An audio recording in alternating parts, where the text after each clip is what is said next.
ഉറങ്ങാൻ നല്ല പ്രേരണ നൽകുന്ന വിഷയമാണ് തിയോളജി. ഞങ്ങൾ ഉറങ്ങിയാലും കുഴപ്പമില്ല, നമ്മൾ അല്പസമയം കേൾക്കുക എന്നത് മാത്രമേ പ്രധാനമായിട്ട് ഉദ്ദേശിക്കുന്നുള്ളൂ. ചിലർക്ക് ഉറക്കത്തിലും നല്ലതുപോലെ കേൾക്കാനും മനസ്സിലാക്കാനും കഴിവുള്ളവരുണ്ട്. അതെനിക്ക് പല അവസരത്തിലും മനസ്സിലായിട്ടുണ്ട്. അപ്പം അതും ഒരു ദൈവകൃപയാണ്. ഇന്നത്തെ വിഷയം നിക്കയാ സുനകദോസാണ്. 325 നിക്കയായിൽ കൂടിയ സുനകദോസിൻ്റെ പ്രബോധനമാണ്. അതേക്കുറിച്ച് 3 വ്യത്യസ്ത ലെൻസുകളിലൂടെയുള്ള ക്ലാസ്സുകളുള്ളതുകൊണ്ട് ഞാൻ പ്രത്യേക ഒരു ആശയത്തിന് ഊന്നൽ കൊടുത്ത് ഒന്നും പറയാൻ ആഗ്രഹിക്കുന്നില്ല. പൊതുവായിട്ടുള്ള ചില ചിന്തകൾ നിങ്ങളുമായിട്ട് പങ്കുവയ്ക്കുകയാണ്.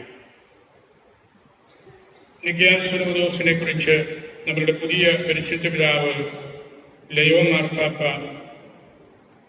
2 ദിവസം മുമ്പ് പറഞ്ഞ കാര്യം ഇതാണ്: my election has taken place during the year of the 1700 anniversary of the first ecumenical council of Nicaea. That council represents a milestone in the formulation of the creed shared by all churches and ecclesial communities. While we are on the journey to re-establish full communion among all Christians, we recognize that this unity can only be unity in faith. As Bishop of Rome, I consider one of my priorities to be that of seeking the re-establishment of full and visible communion among all those who profess the same faith in God the Father, the Son, and the Holy Spirit. തുടർന്ന് ഒരു കാര്യം കൂടി പരിശുദ്ധ പറഞ്ഞു: unity has always been a constant concern of mine, as witnessed by the motto I chose for my episcopal ministry, in ഇല്ലോ ഊനോ ഊനം. Saint അഗസ്റ്റിനുമായിട്ട് ബന്ധപ്പെട്ടൊരു കാര്യമാണ്. ഇൻ ഇല്ലോ ഊനോ, in the one that is Christ we are one. ഊനം വളരെ ആഴമുള്ള മൊട്ടവാണ് പരിശുദ്ധ പിതാവിൻ്റേത്. പരിശുദ്ധ പിതാവ് നിക്കയാ സുനകദോസുമായിട്ട് ബന്ധപ്പെടുത്തി ഈ അവസരത്തിൽ നമ്മളോട് സംസാരിച്ചതും വലിയൊരു പ്രബോധനമായിട്ട് ഞാൻ കരുതുകയാണ്. അതുവഴി തന്നെ നമുക്ക് വലിയൊരു മുന്നേറ്റം ഈ കൗൺസിലിനെ കുറിച്ച് പഠിക്കാനും മനസ്സിലാക്കാനും ഒക്കെയുള്ള അവസരം ഉണ്ടാകും. ഞാൻ ആദ്യമായിട്ട് ഈ കൗൺസിലിൻ്റെ ഒരു പശ്ചാത്തലം ഇവിടെ ഞാനൊക്കെ ലക്ഷണമൊക്കെ പറഞ്ഞു കഴിഞ്ഞു. 325 കൂടിയ ഈ കൗൺസിലിൻ്റെ 1700 വർഷത്തിലാണ് നമ്മൾ. അതുകൊണ്ടാണ് ഈ കൗൺസിൽ പഠിപ്പിച്ച കാര്യം നമ്മൾ പഠിക്കണം എന്ന് പരിശുദ്ധ പിതാക്കന്മാരും വേദശാസ്ത്രികളുമെല്ലാം നമ്മോട് ഊന്നൽ നൽകി പറഞ്ഞത്.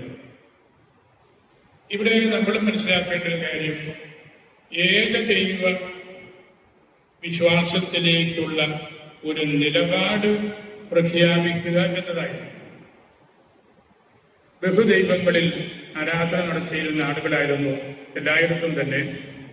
അതിൽ ഏകദൈവ വിശ്വാസത്തിലേക്ക് ജനങ്ങളെ കൊണ്ടുവരാൻ വേണ്ടി നടത്തിയ വലിയൊരു പരിശ്രമമായിരുന്നു.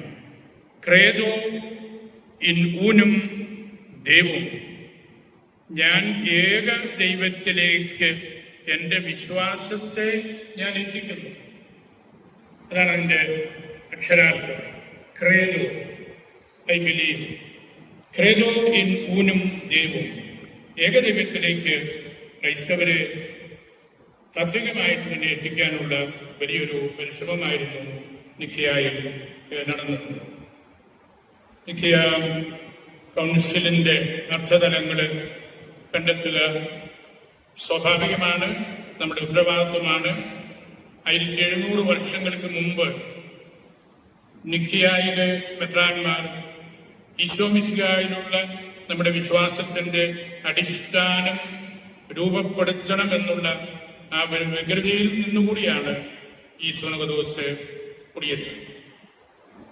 4-ാം നൂറ്റാണ്ടിൻ്റെ തുടക്കത്തിൽ ബൗദ്ധികവും രാഷ്ട്രീയവുമായ സാഹചര്യം നിരവധി സംഘർഷങ്ങൾ അടയാളപ്പെടുത്തിയിരുന്നു. കോൺസ്റ്റന്റൈൻ ചക്രവർത്തി തൻ്റെ സാമ്രാജ്യത്തിൽ ഒരു പുതിയ മത നയത്തിന് രൂപമിട്ടു. ഇവിടെ ജോർജ് ഒലീസിച്ചെന്ന് പറഞ്ഞു, ബഹുദൈവാരാധന അപ്പോഴേക്കും ആളുകൾ മടുത്തിരുന്നു, വിശ്വാസ്യത നഷ്ടപ്പെട്ടിരുന്നു. അതുകൊണ്ട് ഇവരെ ഒന്നിച്ചു ചേർക്കാൻ ഒരു പരിധിവരെ എളുപ്പവുമായിരുന്നു. ഏകദൈവ വിശ്വാസത്തിലേക്ക് ആളുകളെ കൊണ്ടുവരാനായിട്ട് രാജാവിന് മനസ്സിലായി, രാജ്യത്തിൻ്റെ ഐക്യത്തിന് വിശ്വാസത്തിലുള്ള ഒരു കൂട്ടായ്മയും അത്യന്താപേക്ഷിതമാണ്. ജനങ്ങൾ ഇഷ്ടം പോലെ അവരുടെ ദൈവങ്ങളിൽ വിശ്വസിച്ചു പോയാൽ രാജ്യഭരണവും ബുദ്ധിമുട്ടാകും. അതുകൊണ്ട് നമുക്ക് ഒരു സത്യമായ വിശ്വാസത്തിലേക്ക് ആളുകളെ കൊണ്ടുവരണം എന്നുള്ളത്. അതിൻ്റെ പശ്ചാത്തലം നമുക്കറിയാമല്ലോ. ഈശോയുടെ ഉത്ഥാനം കഴിഞ്ഞ് ശാസ്ത്രീയമായിട്ടുള്ള പഠനങ്ങളൊക്കെ വന്നുകൊണ്ടിരുന്ന കാലത്ത് ഈശോ പൂർണ്ണ ദൈവമാണ്, പൂർണ്ണ മനുഷ്യനാണ് എന്നുള്ള ആ കാര്യത്തെ മനസ്സിലാക്കി എടുക്കാനുള്ള വ്യഗ്രതയിൽ വന്ന ബുദ്ധിമുട്ടുകളാണ്. ആരും മനഃപൂർവ്വം ഒരു ശീഷ്മയും പഠിപ്പിക്കുന്നില്ലല്ലോ. ഞാൻ പറയുന്നത് ശീഷ്മയാണെന്ന് പറഞ്ഞ് ആരും പഠിപ്പിക്കാതെ ദൈവത്തെ മനസ്സിലാക്കാനുള്ള വലിയ തർക്കങ്ങളും പഠനങ്ങളുമെല്ലാം അന്ന് നടന്നു. അത് വലിയ ദൈവശാസ്ത്രജ്ഞന്മാർ അതിന് മുൻകൈയെടുത്തു. അതിലേറ്റവും കൂടുതൽ താല്പര്യമെടുത്തിയ ഒരു അച്ഛനായിരുന്നു അലക്സാണ്ട്രിയയിലെ ആരിയൂസ് എന്ന് പറയുന്ന വലിയ പണ്ഡിതൻ. തിളൂര്യനാണ്, വലിയ കുടുംബത്തിലെ ആളാണ്, പ്രഗത്ഭനാണ്. അദ്ദേഹം ഒരു വിശദീകരണം ഇതേക്കുറിച്ച് കൊടുത്തുകൊണ്ടിരുന്നു. പക്ഷെ ആ വിശദീകരണത്തിൻ്റെ ഉള്ളറകളിലേക്ക് വരുമ്പോൾ അദ്ദേഹത്തിനൊരു ഒരു നിലപാട് മനസ്സിലുണ്ടായിരുന്നു. ദൈവത്തെക്കുറിച്ച് പറയുമ്പോൾ ദൈവപിതാവിന് ഒരു കുറവും വരരുത്. അതായിരുന്നു അദ്ദേഹത്തിൻ്റെ മുന്നം. ദൈവത്തെക്കുറിച്ച്, ഈശോയെക്കുറിച്ച് നമ്മൾ പറയുമ്പോൾ ദൈവത്തിന് ഒരു കുറവും ഉണ്ടാകരുത് എന്നുള്ള വലിയൊരു ചിന്ത അദ്ദേഹത്തിനുണ്ടായിരുന്നു. ദൈവം എന്ന പദം ഈശോയ്ക്കായി ഉപയോഗിച്ചത് അദ്ദേഹം എപ്പോഴും ഇൻവെർട്ടഡ് കോമയിലാണ്. എന്ന് പറഞ്ഞാൽ ദൈവപിതാവിൻ്റെ ഒപ്പം ഗ്രേഡ് കൊടുക്കാണ്ട് ഈശോയെക്കുറിച്ച് പറഞ്ഞപ്പോഴും ദൈവം എന്ന് അദ്ദേഹം പറയുകയും എഴുതുകയും എല്ലാം ചെയ്തിരുന്നു. കാരണം ദൈവ സങ്കല്പത്തിൻ്റെ പരിശുദ്ധി കാത്തു സൂക്ഷിക്കണമെന്ന് ആരിയൂസ് നിർബന്ധം പിടിച്ചു. അതൊരു നിലപാടാണല്ലോ. ദൈവപിതാവിൻ്റെ ആ ഒരു കരുത്തിന് ഒരു വിധത്തിലും കോട്ടം തട്ടാതിരിക്കാൻ വേണ്ടിയാണ് ആരിയൂസ് ഈശോയെക്കുറിച്ച് പറഞ്ഞപ്പോൾ ഈശോ ദൈവമാണെന്ന് ഇൻവെർട്ടഡ് കോമയിൽ പറഞ്ഞു തുടങ്ങിയതും അല്ലെങ്കിൽ അത്തരത്തിലുള്ള ഊന്നലുകൾ കൊടുത്ത് സംസാരിച്ചതും എല്ലാം. അങ്ങനെ ദിവസങ്ങൾ മുമ്പോട്ട് പോയി, വർഷങ്ങളെടുത്തു. അപ്പോൾ അവിടെ വന്ന ഒരു പ്രതിസന്ധി, ഈശോ പൂർണ്ണ ദൈവമല്ല എന്നുള്ള ഒരു ചിന്ത ആളുകളിൽ കയറിപ്പറ്റി. പൂർണ്ണ ദൈവമല്ല എന്നുള്ള ചിന്ത വരുമ്പോഴുള്ള സാധ്യത എന്താണ്? ഈശോ പൂർണ്ണ മനുഷ്യനാണ്. അതിലേക്ക് ആരിയൂസ് കൂടുതൽ ഊന്നൽ കൊടുത്തു. പ്രവാചകനാണ്, നല്ല മനുഷ്യനാണ്, നീതിബോധമുള്ളവനാണ്, സാധുക്കൾക്ക് ഇഷ്ടമാണ്, പാപികളുടെ കൂട്ടത്തിൽ യാത്ര ചെയ്യുന്നു, പാവപ്പെട്ടവരുടെ ഭവനങ്ങൾ സന്ദർശിച്ച് ഭക്ഷണം കഴിക്കുന്നു. ഇങ്ങനെയുള്ള ഒരുപാട് കാര്യങ്ങൾ ആരിയൂസ് പഠിപ്പിച്ചു. അപ്പോൾ ആ ഒരു കോണ്ടെക്സ്റ്റ് നമ്മൾ മനസ്സിലാക്കി. ആര്യനിസം എന്ന ശീഷ്മ എന്ന് നമ്മൾ പറയുമ്പോൾ അദ്ദേഹത്തിൻ്റെ മനസ്സിലുണ്ടായിരുന്ന ഒരു കാര്യം, ഈശോ ദൈവമല്ല എന്ന് പറയുകയല്ല, ദൈവപിതാവിൻ്റെ ആ ഒരു പരിശുദ്ധി കാത്തു സൂക്ഷിക്കണം. അതുകൊണ്ട് അല്പം ചെറുതായിട്ട് മാത്രം ഈശോയുടെ ദൈവികതയെക്കുറിച്ച് പറഞ്ഞു. മറുവശത്ത് മാനുഷികത വളരെയേറെ ഊന്നൽ കൊടുത്ത് പറഞ്ഞു. അപ്പോൾ ഇത് അട്രാക്റ്റീവാണ്. ഇന്നും അങ്ങനെയാണല്ലോ. ഈശോയുടെ ദൈവികതയെക്കുറിച്ച് മാത്രം പറയാൻ വിളിച്ചാൽ അധികാരികൾ കിട്ടുമോ? അതേസമയം മാനുഷികമായിട്ടുള്ള കാര്യങ്ങൾ, സോഷ്യൽ സർവീസ്, നവോത്ഥാന പ്രസ്ഥാനങ്ങൾ, അതിനൊക്കെ ആളുകളെ കിട്ടും. അപ്പൊ ഈ ഒരു ടെൻഷൻ ഈ ദൈവശാസ്ത്ര വിഷയങ്ങളിൽ എപ്പോഴും ഉണ്ട് എന്ന് നമ്മൾ മനസ്സിലാക്കണം. ഈ പ്രതിസന്ധി രാജാവിനെ വലിയ സംഘർഷത്തിലാക്കി. ആളുകളുടെ ഇടയിലുള്ള ബഹുദൈവ വിശ്വാസങ്ങൾ ഈശോയിലേക്ക് വന്നപ്പോഴും ഈ കോൺട്രവേഴ്സി, ഈശോ പൂർണ്ണമായിട്ടും ദൈവമല്ല എന്ന് പറഞ്ഞു തുടങ്ങുന്ന ടെൻഡൻസി, പരിപൂർണ മനുഷ്യരാണ്, അങ്ങനെ വന്ന് അന്ന് നിലവിലുണ്ടായിരുന്ന പിതാക്കന്മാരും വളരെയധികം ആളുകൾ അരിയൂസിന്റെ പക്ഷത്തിൽ പോയി. കാരണം 1ാം ക്ലാസ് തിയോളജിയനാണ്, ഫസ്റ്റ് ക്ലാസ് തിയോളജിയനാണ്. ഒരു ഗ്രന്ഥത്തിൽ ഞാൻ വായിക്കുകയുണ്ടായി, almost all the bishops were Arians. Arians അല്ലാതെ നിൽക്കുന്ന മെത്രാന്മാരുടെ എണ്ണം ആ ഗ്രന്ഥകാരൻ പറഞ്ഞത് that can be limited to the fingers of a single person, even to the fingers of a single hand. ആര്യനിസത്തിൽ പെടാത്ത മെത്രാന്മാരുടെ എണ്ണം ഒരു മനുഷ്യന്റെ വിരലുകളുടെ എണ്ണം മാത്രമേ, മാക്സിമം 10. എന്നിട്ട് അദ്ദേഹം പറയുകയാണ്, even to the fingers of a single hand. 5 പേരിൽ കൂടുതൽ അന്ന് കാണുകയുണ്ട് ഇതിൽ പെടാത്തവർ. അപ്പൊ ആ ഒരു അവസ്ഥ നമ്മൾ മനസ്സിലാക്കണം. ആ പശ്ചാത്തലത്തിലാണ് ഈ ചക്രവർത്തി വലിയ ഒരു റിസ്ക് എടുക്കുന്നത്. രാജ്യത്തിന്റെ ഏകോപനത്തിന്, സത്യസഭയുടെ വിശ്വാസം കണ്ടെത്താനൊക്കെ അതെല്ലാം നമുക്ക് ആവശ്യമാണെന്നുള്ള ആ ഒരു ചിന്തയിൽ അദ്ദേഹം മുൻകൈയെടുത്ത് ഈ സുനകദോസ് വിളിച്ചു. പിന്നീട് മറ്റൊരു കാലഘട്ടത്തിൽ നമുക്കറിയാം, സെന്റ് ആൻസിനെ പോലുള്ള വലിയ ആളുകളൊക്കെ പറഞ്ഞു, ഗോഡ് ഹാസ് ബിക്കം ഡർട്ടി. ഈ മനുഷ്യാവതാരം ചെയ്തപ്പോൾ ഗോഡ് ഹാസ് ബിക്കം ഡർട്ടി.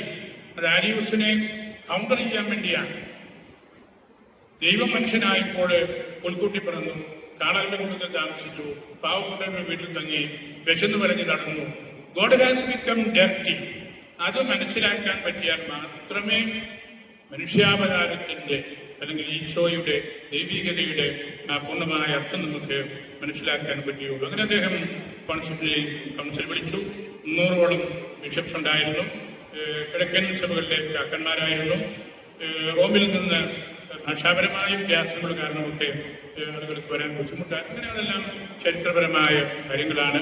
അങ്ങനെ ഒരു കൗൺസിൽ കൂടി അവരൊരു ഫോർമുല, നമ്മുടെ നിക്കിയ സുനകദോസിന്റെ പ്രബോധനം ആണല്ലോ നമ്മുടെ കാതിൽ. അന്ന് ഗ്രീക്ക് ഭാഷയിൽ എഴുതിയ ടെക്സ്റ്റ് ഇതാണ്: ഞങ്ങൾ ഏകകർത്താവും ദൈവപുത്രനും പിതാവിൽ നിന്ന് ജനിച്ച് ഏകജാതനും പിതാവിൻ്റെ സത്തയും. അവിടെയാണ് ആരിയൂസിനെ കീഴ്പ്പെടുത്തുന്നത്. പിതാവിൻ്റെ സത്തയും ദൈവത്തിൽ നിന്നുള്ള ദൈവവും വെളിച്ചത്തിൽ നിന്നുള്ള വെളിച്ചവും സൃഷ്ടിക്കപ്പെടാത്തവനും പിതാവിനോടുകൂടി ഏക സത്തയായവനും സത്യദൈവത്തിൽ നിന്നുള്ള യഥാർത്ഥ ദൈവമായ ഈശോ മിശിഹായിൽ ഞങ്ങൾ വിശ്വസിക്കുന്നു. അതാണ് ആദ്യത്തെ ക്രേഡോ, ആദ്യത്തെ ഡോഗ്മ, ആദ്യത്തെ ഔദ്യോഗികമായിട്ടുള്ള ഡോക്ട്രിൻ. പരിശുദ്ധ ലയോ മാർപ്പാപ്പ പറഞ്ഞല്ലോ, ഇത് എല്ലാ ക്രൈസ്തവരും ഓൾമോസ്റ്റ് അംഗീകരിക്കുന്നവരാണ്, ഏത് വിഭാഗത്തിൽപ്പെട്ടവരും. നമ്മൾ പൗരസ്ത്യ സഭകളും ലത്തീൻ സഭയുമൊക്കെ വളരെ പ്രാധാന്യം കൊടുത്ത് ഈ സുനകദോസിന്റെ പ്രബോധനം അത് പൂർത്തിയാക്കപ്പെട്ടത് കോൺസ്റ്റാന്റിനോപ്പൊളിറ്റൻ സിനഡിൽ വെച്ചാണ്. പരിശുദ്ധ റൂഹായെ കുറിച്ചുകൂടെ പറഞ്ഞപ്പോൾ അങ്ങനെ ആ പ്രബോധനം നമ്മളുടെ കുർബാനയിലും പ്രാർത്ഥനയിലും മറ്റ് അവസരങ്ങളിലുമെല്ലാം നമ്മൾ ഉപയോഗിക്കുന്നു. ഇതാണ് അതിൻ്റെ കാര്യം. ബഹുദൈവങ്ങളെ കുറിച്ചുള്ള ഒരു പശ്ചാത്തലം, ഈശോയെക്കുറിച്ചുള്ള ചർച്ചകളിൽ വന്ന ബാലൻസിങ്ങിന്റെ കുറവ്, പിന്നീട് വലിയ തർക്കങ്ങളുണ്ടായി. അവിടെ എക്യുമെനിക്കൽ കൗൺസിൽ കൂടി പിതാവിൻ്റെ സത്തയിൽ നിന്നുള്ള സത്തയാണ് ഈശോ, ഒട്ടും കുറവില്ലാത്തത്. ഹോമോ ഊസിയോസ്, എന്ന ഗ്രീക്കിൽ, അതായത് ഒരേ സത്ത. അതാണ് കോൺസ്റ്റാന്റിനോപ്പിൾ കൗൺസിലില് പരിശുദ്ധ റൂഹായെ കുറിച്ചുകൂടെ പറഞ്ഞപ്പോഴും പിതാവും പുത്രനും പരിശുദ്ധ റൂഹായും ഒരേ സത്തയിലാണ്, സബ്സ്റ്റാൻഷ്യലാണ്, അല്പം പോലും വ്യത്യാസമില്ല. അപ്പൊ അവിടെ അരിയൂസിനെ പോലെയുള്ള ആളുകൾ പറഞ്ഞ തെറ്റായ പ്രബോധനങ്ങൾക്ക് വലിയ കർശനം കൊടുത്തു. ഏകപക്ഷീയമായ നിലപാടുകൾ ദൈവശാസ്ത്രത്തിൽ എടുത്ത് പോകരുത് എന്ന് പഠിപ്പിച്ചു. ഈശോ കേവലം മനുഷ്യനാണെന്നുള്ള ധാരയിലേക്ക് ഒരു ബാലൻസ് ഇല്ലാതെ ഉത്തരം കൊടുത്ത് പോകരുത് എന്നുമുള്ള ആ തത്വവും എല്ലാം അവിടെ ഉണ്ട് എന്ന് നമുക്കറിയാം. പിന്നീട് നാളുകൾ മുന്നോട്ട് പോയപ്പോൾ ഈ നിക്കയ സുനകദോസിന്റെ വിശ്വാസ പ്രമാണം സ്വീകരിക്കാൻ ബുദ്ധിമുട്ടുള്ള ആളുകളൊക്കെ ഉണ്ടായിരുന്നു. പ്രത്യേകിച്ച് അതിനകത്ത് വന്ന ഈ ഗ്രീക്ക് വൊക്കാബുലറി, ഫിലോസോഫിക്കൽ വൊക്കാബുലറി, ഏകസത്ത എന്നുള്ളതിനാണ് പ്രധാനമായിട്ടും ഹോമോസിയോൺ, കോൺസബ്സ്റ്റാൻഷ്യൽ എന്നുള്ള പദം എടുക്കാനായിട്ട് നിർബന്ധിതരായത്. അതുകൊണ്ട് എല്ലാ തർക്കങ്ങളും തീർന്നു, രാജ്യത്ത് പൂർണ്ണമായ സമാധാനം ഉണ്ടായി എന്ന് നമ്മൾ തിരിച്ചിരിക്കരുത്. ഈ പ്രബോധനം വന്നു, അത് സ്വീകരിക്കാതെ ഇങ്ങനെ പോയിക്കൊണ്ടിരുന്നു. ബെനഡിക്ട് പിതാവിനോട് മൂന്നാം വത്തിക്കാൻ സുനോദോസ് കൂടുന്നില്ലേ എന്നൊരു ഇന്റർവ്യൂവിൽ ചോദിച്ചപ്പോൾ പിതാവ് പറഞ്ഞല്ലോ, Vatican two continues. Vatican council നിങ്ങൾ പഠിച്ചു തീർത്തോ? അതാണ് പിതാവ് ചോദിച്ചത്. Vatican two continues. നമ്മൾ ഒന്നിനു പുറകെ ഒന്നായിട്ട് ഒരുപാട് കൗൺസിൽ കൂടി ഡോക്യുമെന്റ് ഉണ്ടാക്കി വെക്കുകയല്ല വേണ്ടത്. Vatican two continues. ആ ഉത്തരത്തിൽ ഒരുപാട് കാര്യങ്ങളുണ്ടെന്ന് നമ്മൾ മനസ്സിലാക്കണം. ഇന്നും നമ്മൾ നിക്കയെ കുറിച്ചുകൂടി സംസാരിക്കുന്നതിൻ്റെ കാര്യം അതാണ്. പൂർണ്ണമായിട്ട് നമുക്കത് ദൈവികമായ കാര്യമാണ്, ഉൾക്കൊള്ളാൻ പറ്റുകയില്ല. പ്രത്യേകിച്ച് ആധുനിക സംസ്കാരത്തിൽ ദൈവത്തെ തന്നെ ചോദ്യം ചെയ്യുന്ന ഒരു കാലഘട്ടത്തിൽ നമ്മൾ ജീവിക്കുമ്പോൾ ദൈവം, ഈശോ എന്നൊക്കെ പറയാൻ പോലും താല്പര്യമില്ലാത്ത ഒരു കാലഘട്ടത്തിൽ, ദൈവം അത്ര പരിചിതമല്ലാത്ത ഒരു സാഹചര്യത്തിൽ, ദൈവമെന്ന് പറയാൻ പോലും സമ്മതമില്ലാത്ത രാജ്യങ്ങളിൽ താമസിക്കുന്നവർക്കൊക്കെ ഇത് പ്രതിസന്ധികളും പ്രയാസങ്ങളും ഒക്കെ ഉണ്ടാക്കും. അതുകൊണ്ട് നിക്കയ സുനകദോസിന്റെ 1700-ാം വർഷം എന്ന് നമ്മൾ പറയുമ്പോൾ നമുക്കത് ഈ ഫോർമുലയുടെ, ഈ ഡോഗ്മയുടെ റിസപ്ഷനാണ്. നമ്മൾ നല്ലപോലെ അത് എല്ലാ ദിവസവും ചെല്ലുന്നുണ്ട്. എല്ലാ ദിവസവും നമ്മൾ ചെല്ലുന്നതാണ് അതിൻ്റെ ഏറ്റവും പ്രധാനപ്പെട്ട കാര്യം. അതിൻ്റെ പ്രബോധനപരമായ കാര്യങ്ങളിലേക്ക് നമുക്ക് വരുമ്പോൾ പ്രയാസങ്ങളുണ്ടാകാം, പ്രതിസന്ധികളുണ്ടാകാം, എതിർപ്പുകളുണ്ടാകാം. അപ്പോഴൊക്കെ നമ്മളതിൻ്റെ ദൈവികമായ മാനവും അത് നൽകുന്ന മൗലികമായിട്ടുള്ള കാഴ്ചപ്പാടും ഒക്കെ ഉൾക്കൊള്ളണം. എല്ലാം നമ്മുടെ ബുദ്ധി കൊണ്ട് പറഞ്ഞ് മനസ്സിലാക്കാൻ സാധിക്കുമെന്ന് നമ്മൾ തെറ്റിദ്ധരിക്കരുത്.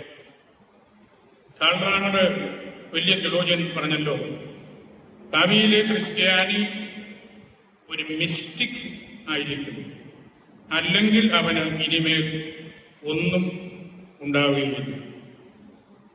മിസ്റ്റിക്, ഇത് അപൂർവവും വിചിത്രവുമായ ഒരു പാരാസൈക്കോളജിക്കൽ പ്രതിഭാസത്തെ മറികടക്കുന്ന കാര്യമാണ്. ക്രിസ്തീയ വിശ്വാസത്തിൻ്റെ ഏറ്റവും സാരവത്തായ അംശമാണ് മൗലികമായ, അതായത് നമുക്ക് പറഞ്ഞു തീർക്കാൻ പറ്റാത്ത കാര്യങ്ങളും ഉണ്ട് എന്നുള്ള ഒരു നിലപാടിലേക്ക് നമ്മൾ വരേണ്ടത്. മിസ്റ്റിക് ആകാനായിട്ട് നമ്മൾ പുൽത്തൊട്ടിയിലെ ശിശുവിനെയും ക്രൂശിതനായ ഈശോയെയും അതുപോലെ നമ്മുടെ ആരാധനക്രമങ്ങളിൽ നമ്മൾ ഉപയോഗിക്കുന്ന പദങ്ങളിലേക്കും ഉദാശകളുടെ അനുഷ്ഠാനത്തിലേക്കുമൊക്കെ ഒന്നുകൂടി നമ്മൾ ഇറങ്ങണം. നമ്മൾ ദിവാരാധനക്രമത്തെ കോണ്ടംപ്ലേറ്റീവായിട്ട് കാണുകയും പഠിക്കുകയും ചെയ്യുമ്പോൾ നമുക്ക് കുറച്ചുകൂടി എളുപ്പമാണ്. നമ്മുടെ ആശ്രമങ്ങളിലും ദേറാകളിലും പിണ്ടാമണങ്ങളിലും ഇരിക്കുമ്പോൾ കുറച്ചുകൂടി ഇത് മനസ്സിലാക്കും. ദൈവം എന്ന യാഥാർത്ഥ്യവും ഈശോ പരിപൂർണ മനുഷ്യനും പരിപൂർണ ദൈവവുമാണെന്നുള്ള ആ കാര്യവുമൊക്കെ നമുക്ക് കൂടുതൽ മനസ്സിലാക്കാനുള്ള അവസരം അത്തരത്തിലുള്ളതാണ്. പരിശുദ്ധ ദേവമാർപ്പാപ്പ ഈ സുനകദോസിന്റെ കാര്യങ്ങൾ വ്യക്തമായിട്ട് പറഞ്ഞത് വലിയൊരു ഉണർവ് കർദിനാൾമാരുടെ ഇടയിലും സഭ ആകമാനവും ഉണ്ടായിട്ടുണ്ട് എന്ന് നമ്മൾ തിരിച്ചറിയണം. പ്രത്യേകിച്ച് അഗസ്തീനോസിന്റെ കാര്യവുമായിട്ട് ബന്ധപ്പെട്ട് നമ്മുടെ നിക്യായുടെ പ്രബോധനം, ഞാനത് വായിച്ചു കേട്ടിട്ടുണ്ടോ? വിശ്വാസപ്രമാണം കുറച്ചുകൂടി വലുതാണ്. അതിൽ ഈശോയെ കുറിച്ചുള്ള ഭാഗമാണ് നിഖ്യായിൽ കൊണ്ടുവന്നത്. ഈശോ ദൈവപിതാവിനോട് സമനാണ്. ആ കോൺട്രവേഴ്സി ഇവിടെ തീർത്തു. പിന്നീട് 351 കോൺസ്റ്റാന്റിനോപ്പൊളിറ്റൻ കൗൺസിൽ വന്നപ്പോൾ പരിശുദ്ധ റൂഹായെ കുറിച്ചും അതുപോലെ പറഞ്ഞു. പിന്നീട് കാൽസഡിൻ കൗൺസിൽ 451 വന്നപ്പോൾ ഈ ടീച്ചിങ് ഏതാണ്ട് പൂർണ്ണമായി. അപ്പോൾ ഈശോയെ കുറിച്ചും പരിശുദ്ധ റൂഹായെ കുറിച്ചും പരിശുദ്ധ ത്രിത്വത്തെക്കുറിച്ചുമുള്ള പഠനം കാൽസഡിനിൽ വന്നപ്പോൾ പൂർത്തിയായി. കാൽസഡിന്റെ ആ ഒരു ഫോർമുലയാണ് നമ്മൾ ഈശോ പിറക്കുന്ന സമയത്തും ഈശോ ഉത്ഥാനം ചെയ്യുന്ന അവസരത്തിലും ആരാധനഗ്രന്ഥത്തിൽ പാടുന്നത്. നിങ്ങൾക്ക് എല്ലാവർക്കും അറിയാം. ഞാൻ 1 മിനിറ്റ് ഒന്ന് പാടാം. സഹദീനന്മാർ ലാലാഗോസ വൽനാശൂസ ലാപൂലാഗ. ഇതാണ് നമ്മൾ പറഞ്ഞുകൊണ്ടിരിക്കുന്ന കാര്യം. സഹദീനന്മാർ ഞങ്ങൾ പ്രഘോഷിക്കുന്നു. ലാലാഗോസ ദൈവികത, നാശൂസ മാനുഷികത, ദ്ലാപൂലാഗ വിഭജിക്കപ്പെട്ടു പോകാതെ ഒറ്റ വ്യക്തിയിൽ നിലകൊള്ളും. ഇതാണ് സത്യം. അതുകൊണ്ടാണ് നമ്മളത് ഈശോ പിറക്കുമ്പോഴും ഈശോ ഉയർത്തുമ്പോഴും നമ്മൾ ദേവാലയത്തിൽ ഇത് പാടുന്നത്. ഈ 3 കൗൺസിലുകളുടെ പഠനത്തിന്റെ ഒറ്റ വാക്യത്തിൽ കൊണ്ടുവന്ന കാര്യമാണ്. സുറിയാനി ഭാഷയുടെയും വാക്കുകളുടെയും മികവതാണല്ലോ. ഒറ്റ വാക്യത്തിൽ നമുക്ക് വലിയ ഡോഗ്മകൾ സംഗ്രഹിക്കാം. നമ്മൾ നിഖ്യായുടെ പ്രബോധനത്തിലേക്ക് വരുമ്പോൾ അരിയനിസത്തെ നമ്മൾ എതിർത്തു. പിന്നീട് പരിശുദ്ധ റൂഹായെ കുറിച്ച് വന്നപ്പോൾ റൂഹ ദൈവമല്ല എന്ന് പറഞ്ഞ് അവിടെയും ചില ബിഷപ്സ്, ഉദാഹരണമായിട്ട് മാസിഡോണിയൻസ് എന്ന് പറയുന്ന മെത്രാന് അദ്ദേഹത്തിന്റെ കൂട്ടത്തിൽ കൂടിയവരെ മാസിഡോണിയൻസ് എന്ന് വിളിച്ചു. അങ്ങനെയെല്ലാം ഓരോ അവസരത്തിലും ഇത്തരം ശീഷ്മ തുല്യമായ കാര്യങ്ങൾ വന്നുകൊണ്ടിരുന്നു. ഇന്ന് നമ്മൾ നൈസീൻ ക്രീഡ് നമ്മുടെ ലിറ്റർജിയുടെ ഭാഗമാണ്, കാറ്റഗിസത്തിന്റെ ഭാഗമാണ്, പെഡഗോജിക്കൽ ടൂളാണ്, സഭയുടെ ഏറ്റവും അതോറിറ്റേറ്റീവായിട്ടുള്ള ഒരു എക്സ്പ്രഷനാണ്. ഓൾ ക്രിസ്ത്യൻസ്, എല്ലാ ക്രൈസ്തവർക്കും പറഞ്ഞാൽ മനസ്സിലാകുന്ന ഒരു കാര്യമാണ്. എക്യുമെനിക്കലായിട്ടുള്ള വലിയ ഇംപ്ലിക്കേഷൻസ് അതിനകത്തുണ്ട്. നമ്മുടെ നാട്ടിലും കേരളത്തിലും എല്ലാ സഭകളുടെയും രൂപങ്ങൾ നമുക്കുണ്ട്. എല്ലാ സഭകളും ഈ നിഖ്യാ സിനോദോസിന്റെ കാര്യത്തിൽ ഒന്നിക്കും. നമ്മുടെ ഓർത്തഡോക്സ്, യാക്കോബായ, മാർത്തോമ, ശുറായി എല്ലാ സഭകളും ഈ കൗൺസിലിന്റെ നിഖ്യായുടെ 2ഉം 3ഉം വരുമ്പോഴും അതും ഭാഗികമായിട്ടെങ്കിലും പരിശുദ്ധ ത്രിത്വത്തിൽ വിശ്വസിക്കാത്ത അധികം ക്രൈസ്തവ വിഭാഗങ്ങളില്ല. അതുകൊണ്ട് ഈ 3 കൗൺസിലുകളുടെ പ്രബോധനത്തിന് എക്യുമെനിക്കലായിട്ടുള്ള വലിയ പ്രാധാന്യമുണ്ട്, കാറ്റഗറ്റിക്കലായിട്ടുണ്ട്.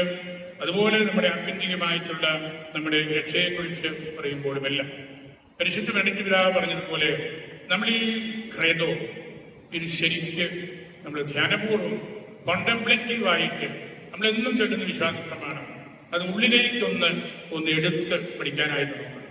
ഇതിന്റെ വെളിച്ചത്തിലാണ് ഞാനൊക്കെ നിലച്ചം പറഞ്ഞത് നമ്മളെല്ലാ തിയോളജി ക്ലാസ്സുകളും ഹെർമെനൂട്ടിക്കലാക്കുന്നത്, വ്യാഖ്യാനിച്ച് കൊടുക്കുന്നത്. ഏത് കാര്യം വന്നാലും ഈ കൗൺസിലിന്റെ ഈ വിശ്വാസപ്രമാണം മാറ്റി നിർത്തിയിട്ട് നമുക്ക് ഒരു വേദപാഠം പഠിപ്പിക്കാൻ പറ്റുകയില്ല, ഒരു എക്യുമെനിക്കൽ മീറ്റിങ്ങിനും പറ്റുകയില്ല. അടുത്തയാഴ്ച ഞങ്ങള് നിധീരിക്കൽ സാറിന്റെ തറവാട്ടിൽ മാണിക്കത്തിനാട് ഓർമ്മയ്ക്ക് വേണ്ടി പോകുന്നുണ്ട്. അവിടെ നമ്മൾ ഇരിക്കുമ്പോഴും ഈ നിഖ്യാ സിനോദോസിനെ വിശ്വസിക്കുന്ന പിതാക്കന്മാരാണ് അവിടെ വരുന്നത്. ഓർത്തഡോക്സിലെയും യാക്കോബായിലെയും തൊഴിയൂരെയും ഒക്കെ പിതാക്കന്മാർ. കാരണം അതിലവർക്ക് ഒരു തർക്കവുമില്ല. അതാണ് ഇതിന്റെ പ്രാധാന്യം എന്ന് നമ്മൾ തിരിച്ചറിയണം.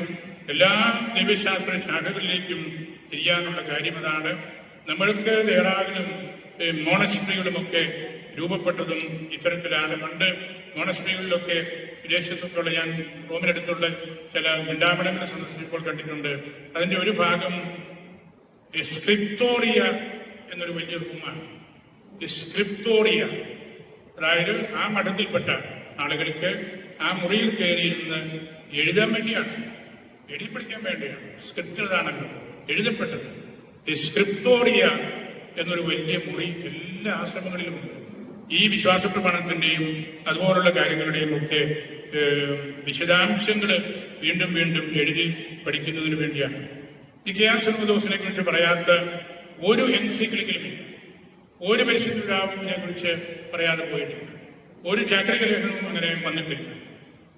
നമ്മുടെ വാറ്റിക്കാൻ II ലൂമിൻ ജൻസിയും ദൈവവർഗം തുടങ്ങിയ സ്ഥലങ്ങളിലെല്ലാം വാരി വിതറുകയാണ് നിക്കോയയിലേക്കുള്ള reference. Catechism of the Catholic ചർച്ചും അതുപോലെ തന്നെയാണ്. വലിയ ദൈവശാസ്ത്രജ്ഞന്മാര് കൊങ്കാറ്, ഹെൻറി ദെലുബാക്ക്, റാണർ, റാറ്റ്സിംഗർ ഇവരെല്ലാം അവരുടെ പുസ്തകങ്ങളിലൂടെ ഇന്റർപ്രറ്റ് ചെയ്യുന്നത് വിശ്വാസമാണ്. അപ്പൊ അതുകൊണ്ടാണ് നമ്മൾ ഈ 1700 വർഷങ്ങൾ കഴിഞ്ഞപ്പോൾ ഇതിന്റെ റിസപ്ഷൻ നമുക്ക് എങ്ങനെയാണ്, നമ്മുടെ ഇടയിൽ എങ്ങനെയാണ്, നമുക്ക് എന്തുമാത്രം ഇത് ഉൾക്കൊള്ളാനും അതിൻ്റെ വിശദാംശങ്ങളിലേക്ക് പോകാനും സാധിക്കുന്നു എന്നുള്ളതിനെ കുറിച്ചുള്ള ഒരു കാര്യം ഞാൻ ജോർജ് വർഗീസിനോട് പറഞ്ഞപ്പോൾ അച്ഛൻ പറഞ്ഞ് നമുക്ക് സൺഡേ സ്കൂൾ ടീച്ചേഴ്സിനെയും KCCക്കാരെ വിളിക്കാം. ഏറ്റവും വലിയ ടീം അതാണല്ലോ. അങ്ങനെ അച്ഛനത് വളരെ താല്പര്യപൂർവ്വം പരിഗണനയിൽ എടുത്തുകൊണ്ടാണ് ഇന്ന് ഇവിടെ നമുക്ക് ഈ വിഷയം സംസാരിക്കാനും ഇതിൻ്റെ കാര്യങ്ങൾ അല്പമെങ്കിലും ഒന്ന് കൂടുതൽ മനസ്സിലാക്കാനും ഒക്കെ സാധിക്കുന്നു. സഭയുടെ ഡോഗ്മാകളുടെ പ്രത്യേകത അനശ്വരമായ ഒരു സമ്പത്താണ്, അനശ്വരമായ സമ്പത്താണ്. അതുകൊണ്ടാണ് ബെനഡിക്ട് പിതാവ് പറഞ്ഞത് വാറ്റിക്കാൻ II കണ്ടിന്യൂസ്. അതിനെ മാറ്റിക്കളഞ്ഞുകൊണ്ട് പുത്തനൊരു ടീച്ചിങ്സ് കൊണ്ടുവരുന്നതിൽ കാതലായ അർത്ഥമില്ല എന്ന്. പൊതുവെ ഒരു പഴഞ്ചൊല്ല് ലത്തീൻ ഭാഷയിലുണ്ട്, സെക്യൂറൂസ് ജുഡിക്കാത്തെ ഓർബിസ് തേറാറിയും. സെക്യൂറൂസ് ജുഡിക്കാത്തെ, സഭയുടെ ഭാഗത്തു നിന്ന് കൊണ്ടുവരുന്ന കാര്യങ്ങൾ അതിനൊരു സുരക്ഷിതത്വമുണ്ട്. അത് ഏതെങ്കിലും ഒരു മൂലയിൽ ആരെങ്കിലും എന്തെങ്കിലും എഴുതി പ്രസംഗിച്ച് പഠിപ്പിച്ച് തോറ്റ് എതിർപ്പുകൾ നേടി പരാജയപ്പെട്ടു പോകുന്ന പോലെ അല്ല. സെക്യൂറൂസ് ജുഡിക്കാത്തെ ഓർബിസ് തേറാറിയും. ലോകത്തിന്റെ അതിർത്തി വരെ ഇതിന് മൂല്യമുണ്ട്. അതുകൊണ്ടാണ് നിക്കോയായിൽ നടന്ന ആ സുന്നതദോസിന്റെ പ്രബോധനം ഇവിടെ ഇന്ന് നമ്മൾ എടുത്തതിൻ്റെ ലക്ഷ്യം. ഡോഗ്മാകളെ കുറിച്ച് ഞാൻ നിർത്തിക്കോളാം, എനിക്ക് 3 മണി വരെയായിരുന്നു സമയം. ഡോഗ്മാകളെ കുറിച്ച് ഏറ്റവും ആധികാരികമായിട്ട് പറഞ്ഞിട്ടുള്ളൊരു ദൈവശാസ്ത്രജ്ഞൻ ബെർണാഡ് ലോണർഗൻ ആയിരുന്നു. അദ്ദേഹം പറയുന്ന ഇതാണ്, ഡോഗ്മാകൾ തുറവിയുള്ള ഓപ്പൺ സ്ട്രക്ചേഴ്സ്, സംവിധാനങ്ങളാണ്. ഓരോ കാലഘട്ടത്തിലും നമ്മൾ കാണുന്നത് ആഭിമുഖ്യങ്ങളും ശൈക്ഷണികമായ വളർച്ചയും ആണ്. അത് ഉൾക്കൊണ്ടുകൊണ്ടാണ് ഓരോ സമയത്തും ഇത്തരം പ്രബോധനങ്ങൾ വരുന്നത്. ഡോഗ്മാകള് സഭയുടെ ഉള്ളിൽ നിന്നാണ്, സഭയുടെ ഹൃദയത്തിൽ നിന്നാണ്. എക്സ് ഹോർദെ എക്ലേസിയ, വെറുതെ ഒരു ഡോഗ്മ അങ്ങനെ പഠിപ്പിക്കുകയല്ലോ. സഭയുടെ ഹൃദയത്തിൽ ചർച്ച ചെയ്യപ്പെട്ട് ഒരുപാട് പതിറ്റാണ്ടുകളെടുത്ത് എല്ലാ വശങ്ങളും കണ്ടാണ് ഒരു ഡോഗ്മ രൂപീകരിക്കുന്നത്. അതുകൊണ്ടാണ് അദ്ദേഹം പറഞ്ഞത് സഭയുടെ ഹൃദയത്തിൽ നിന്ന് വരുന്ന കാര്യങ്ങളാണ്. ഹൃദയത്തിൽ നിന്ന് വരുന്നതിനെ നമ്മൾ തടുക്കളയും. മറുവശത്ത് ഈശോ നിർത്തിക്കൊള്ളാം, പൂർണ്ണ മനുഷ്യൻ എന്ന് നമ്മൾ പറഞ്ഞ് അതും എളുപ്പമായിരുന്നു എന്ന് നമ്മൾ വിചാരിക്കരുത്. ഈശോ പൂർണ്ണ മനുഷ്യനല്ല എന്ന് പറഞ്ഞ വലിയ പണ്ഡിതന്മാരുണ്ടായിരുന്നു. അങ്ങനെയാണ് സഭയിൽ ഡോസെറ്റിസം എന്ന ഒരു ശീഷ്മ ഉണ്ടായത്. അത് മനുഷ്യനായിട്ട് കാണപ്പെടുന്നതേ ഉള്ളൂ, നമ്മളെപ്പോലെ പൂർണ്ണ മനുഷ്യന് അല്ല. അത് വലിയൊരു പ്രബോധനമായിട്ട് ആ കാലഘട്ടങ്ങളിൽ വളർന്നു. അപ്പോളിനാരിയൂസ് എന്ന വലിയ പണ്ഡിതൻ അതിന് നേതൃത്വം കൊടുത്തു. ഈശോ മനുഷ്യനായിട്ട് കാണപ്പെടുന്നു എന്ന് മാത്രമേ ഉള്ളൂ, പൂർണ്ണ മനുഷ്യനല്ല. മറുവശത്ത് ആരിയൂസ് പൂർണ്ണ ദൈവമല്ല എന്ന് പറഞ്ഞതുപോലെ ഇതിനെല്ലാമുള്ള ഒരുപാട് തെറ്റും ശരിയുമായ പ്രബോധനങ്ങളുടെ കൂടിവരവിലാണ് ഈ ഡോഗ്മാകള് പിറക്കുന്നത് എന്ന് നമ്മൾ മനസ്സിലാക്കണം. അതുകൊണ്ട് ഡോഗ്മാറ്റിക് ഡോക്ട്രൈനൽ പ്രബോധനങ്ങൾ സഭയുടെ ഹൃദയത്തിൽ നിന്നും വരുന്ന കാര്യമാണെന്നും അതിനെ നമ്മൾ നമ്മളുടെ സൗകര്യാർത്ഥം തള്ളിക്കളയരുതെന്നും ഞാൻ ഒരിക്കൽ കൂടെ നിങ്ങളോട് അഭ്യർത്ഥിക്കുകയാണ്. കാരണം നിങ്ങൾ വഴിയാണ് നമ്മുടെ കുഞ്ഞുങ്ങള് ഇതെല്ലാം പഠിക്കുന്നതും മനസ്സിലാക്കുന്നതും എല്ലാം. ഡോഗ്മാകളെ കുറിച്ച് ഞാൻ സമയപരിമിതി മൂലം അവസാനിപ്പിക്കുകയാണ്. നിക്കയാസ്വനകദോസം 325 ശിഹായുടെ ദൈവത്വവും മനുഷ്യത്വവും പൂർണ്ണമായി നിർവചിച്ച് അവിടുന്ന് സത്യദൈവത്തിൽ നിന്നുള്ള സത്യദൈവം ഒരു കുഞ്ഞിനോട് നമ്മളത് പറഞ്ഞു കൊടുക്കുമ്പോൾ പിതാവിനോട് കൂടെ ഏകസത്യയിലായിരിക്കുന്നവൻ അത് നിരന്തരമായിട്ട് കുടുംബ കാറ്റഗൈസിസിലൂടെ വളരണം എന്നാണ് വലിയ പിതാക്കന്മാര് പറഞ്ഞു വെച്ചിരിക്കുന്നത്. നമ്മളും അതിന് പരിശ്രമിക്കുന്നുണ്ട്. കുടുംബങ്ങളിലൊക്കെ നമ്മൾ വിശ്വാസ പ്രമാണം ചെല്ലുന്നുണ്ട്.